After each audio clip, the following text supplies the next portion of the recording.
ಸರ್ಕಾರದ ನಿಯಮಗಳನ್ನು ನಾವೆಲ್ಲರೂ ಪಾಲಿಸಲೇಬೇಕು.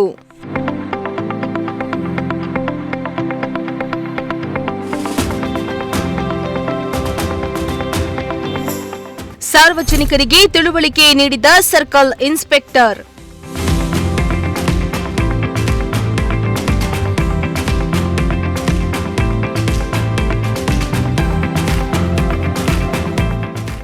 ಸರ್ಕಾರದ ನಿಯಮಗಳು ನಿಮ್ಮೆಲ್ಲರ ಸುರಕ್ಷತೆ ಮತ್ತು ಹಿತದೃಷ್ಟಿಯಿಂದಲೇ ಹೊರತು ಹಬ್ಬ ಆಚರಣೆಗೆ ಭಂಗ ತರುವಂತದ್ದಲ್ಲ. ಅದನ್ನ ತಾವೆಲ್ಲರೂ ತಿಳಿಯಬೇಕಾಗಿದೆ. ವಿಘ್ನ ವಿನಾಯಕನಿಗೆ ನಮ್ಮಿಂದ ಯಾವುದೇ ವಿಘ್ನಗಳು ಬಾರದಂತೆ ಹಬ್ಬ ಆಚರಣೆ ಮಾಡಿ ಎಂದು ಗುಬ್ಬಿ ಸರ್ಕಲ್ ಇನ್ಸ್ಪೆಕ್ಟರ್ ರಾಘವೇಂದ್ರ ಅವರು ತಿಳಿಸಿದ್ದಾರೆ.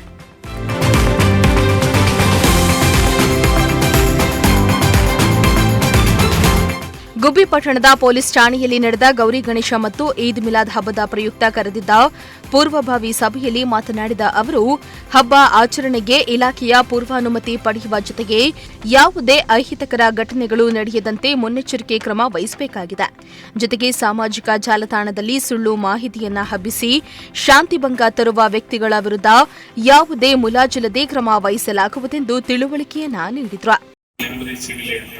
ಅದು ಯಾವುದೇ ಧರ್ಮದ ಹಬ್ಬ ಇರ್ಬೋದು, ಈ ಮೂರನ್ನು ಬಳಸಿನೇ ನಾವು ಹಬ್ಬ ಆಚರಣೆ ಮಾಡ್ತೀವಿ.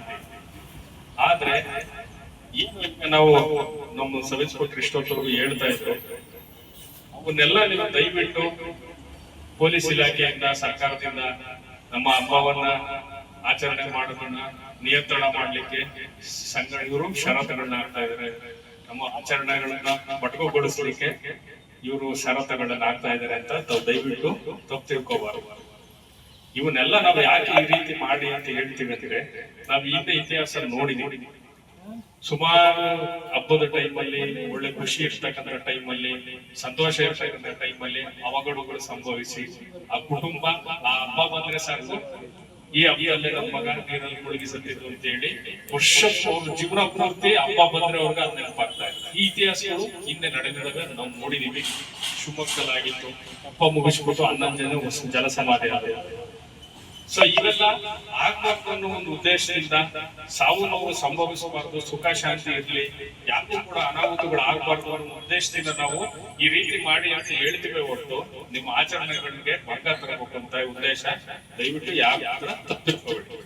ಇನ್ನು ಸಬ್ ಇನ್ಸ್ಪೆಕ್ಟರ್ ಸುನಿಲ್ ಕುಮಾರ್ ಮಾತನಾಡಿ, ತಮ್ಮೆಲ್ಲರನ್ನ ಕರೆದಿರುವುದು ತಮ್ಮಿಂದ ಸಲಹೆ ಸೂಚನೆಗಳನ್ನ ಪಡೆಯಲು, ಜೊತೆಗೆ ಹಬ್ಬದ ಆಚರಣೆಗಿರುವ ಸೂಚನೆಗಳನ್ನ ಪಾಲನೆ ಮಾಡುವ ಬಗ್ಗೆ ತಿಳಿಸಲು, ವಿಸರ್ಜನೆ ಸಂದರ್ಭದಲ್ಲಿ ಯಾವುದೇ ಅನಾಹುತಗಳು ಸಂಭವಿಸದಂತೆ ಕಡಿವಾಣ ಹಾಕಬೇಕಾಗಿದೆ. ಗುಬ್ಬಿ ಪಟ್ಟಣದಲ್ಲಿ ನಡೆದ ಮನೆಗಳ್ಳತನದ ಆರೋಪಿಗಳನ್ನ ಅತಿ ಶೀಘ್ರದಲ್ಲಿ ಪತ್ತೆ ಮಾಡಲಾಗುವುದು. ಜೊತೆಗೆ ಮುಸುಕುದಾರಿ ಕಳ್ಳರ ಬಗ್ಗೆ ಕ್ರಮ ವಹಿಸುವ ಕೆಲಸ ಆಗ್ತಾ ಇದೆ ಎಂದಿದ್ದಾರೆ.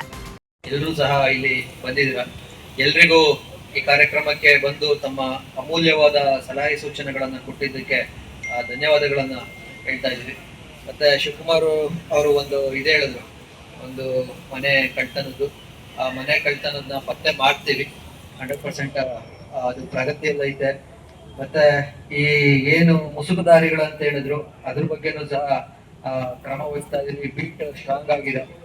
ಸೊ ಯಾರು ಬಂದ್ರು ಸಹ ನಾವು FCCTNS ಅಂತ ನಮ್ಮಲ್ಲಿ ಒಂದು ಇದಿದೆ, ಫಿಂಗರ್ ಸ್ಕ್ಯಾನರ್ ಇದೆ. ಪ್ರತಿದಿನ ನಾವು ಚೆಕ್ ಮಾಡ್ತಾ ಇರ್ತೀವಿ. ನೀವು ಗಮನಿಸಿರ್ಬೇಕು, ಒಂದು ಮೊಬೈಲ್ ಹಾಕೊಂಡು ಒಂದು ಸ್ಕ್ಯಾನರ್ ಇಟ್ಕೊಂಡು ನಾವೆಲ್ಲ ಚೆಕ್ ಮಾಡ್ತಾ ಇರ್ತೀವಿ. ಮತ್ತೆ ಅವ್ರದ್ದೇನಾದ್ರೂ ಆ ಲೆಕ್ಕಕ್ಕೆ ಏನಾದ್ರು ಅವನು ಎಲ್ಲಾದ್ರೂ ಕೇಸ್ ಇರೋದಿದ್ರೆ ನಮಗೆ ಗೊತ್ತಾಗುತ್ತೆ.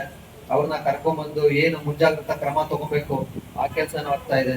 ಸಸ್ಪಿಷಿಯಸ್ ಆಗಿದ್ದು ಕೇಸ್ ಇಲ್ಲ ಅಂದ್ರೂ ಸಹ ಅವ್ರಿಗೇನು ನಾವು ಯಾವ ರೆಕಾರ್ಡ್ ಅಲ್ಲಿ ತರಬೇಕು ಆ ಕೆಲಸನೂ ಆಗ್ತಾ ಇದೆ.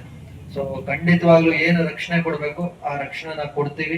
ಏನ್ ಇರುವಂತ ಇದರಲ್ಲಿ ಏನು ಸಿಬ್ಬಂದಿಗಳಿದ್ದಾರೆ, ಪ್ರಾಮಾಣಿಕವಾಗಿ ಏನೆಲ್ಲ ಕೆಲಸ ಆಗ್ಬೇಕು ಆ ಕೆಲಸ ಆಗ್ತಾ ಇದೆ. ಮತ್ತೆ ಇನ್ನೊಂದು ಹೇಳ್ಬೇಕಂದ್ರೆ, ಈ ವರ್ಷದಲ್ಲಿ HBT ಅಂತ ಆಗಿದ್ದು ಇದೇ ಮೊದಲನೇದು. ಕಳ್ತನಗಳಾಗಿದೆ. HBT ಹೌಸ್ ನ ಒಡೆದು ತಗೊಂಡೋಗಿರೋಂಥದ್ದು ಫಸ್ಟ್ ಕೇಸು 8 ತಿಂಗಳಲ್ಲಿ. ಇದನ್ನ ಪತ್ತೆ ಮಾಡ್ತೀವಿ ಅಂತ ನಾವು ಹೇಳ್ತಾ 100% ಪತ್ತೆ ಮಾಡೋಂಥ ಕೆಲಸ ಮಾಡ್ತೀವಿ. ಅಗತ್ಯ ಎಲ್ಲ ಐತೆ. ಸೊ ಯಾರು ಭಯ ಪಡೋಂತ ಅಗತ್ಯತೆ ಇಲ್ಲ ಅಂತ ಭಾವಿಸ್ತಾ, ಈ ಸಂದರ್ಭದಲ್ಲಿ ಪಟ್ಟಣ ಪಂಚಾಯಿತಿ ಸದಸ್ಯ ಮೊಹಮ್ಮದ್ ಸಾದಿಕ್ ಸೇರಿದಂತೆ ಮುಖಂಡರಾದ ಪ್ರೆಸ್ ಕುಮಾರ್ ವಿನಯ್, ಅರ್ಜುನ್, ಚರಣ್, ಮಧು, ವಾಸುಗೌಡ ಸೇರಿದಂತೆ ಹಲವು ಮಂದಿ ಸಾರ್ವಜನಿಕರು ಹಾಜರಿದ್ದರು.